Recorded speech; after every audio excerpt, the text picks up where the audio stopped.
One of the most interesting stats in Santa Clarita real estate right now is buried inside of the May closing data. Honestly, I like running these numbers because they're not always easy to find. Sometimes you got to dig through the data to understand what the market is actually saying.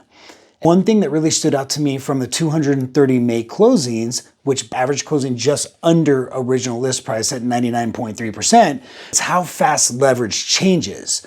The homes that sold in the first 15 days averaged over 103% of asking price, averaged just 7 days on the market. Even the homes that sold between 16 and 30 days, they had already dropped to 98.7% of original ask price. Then homes selling between 31 and 45 days now dropped closer to 97%. Once homes sat beyond 45 days, the average dropped to around 94%, 6% under, all with an average of 102 days on the market on those over 45. What a difference a month makes. That's a massive shift in negotiation power. Honestly, it tells you exactly what kind of market that we're in right now, that it's not a dead market. Homes are still selling.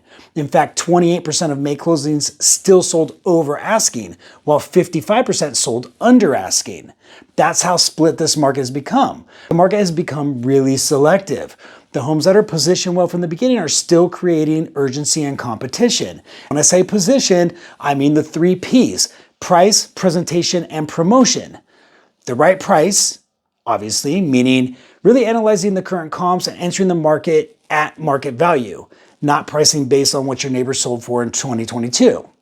The right presentation, from staging, decluttering, photos, how it looks both online and in person. Of course, the right promotion, a targeted marketing push to get the home in front of the buyers early, especially relocation buyers coming from Burbank, Pasadena. That's who's still driving the market up here in Santa Clarita. Because once momentum fades, buyers start comparing more aggressively, negotiating harder, and waiting for reductions. That's why the first 2 weeks matter so much. It's buried right there in the numbers. The market today isn't emotional, it's analytical, and strategy matters more now than it has in years.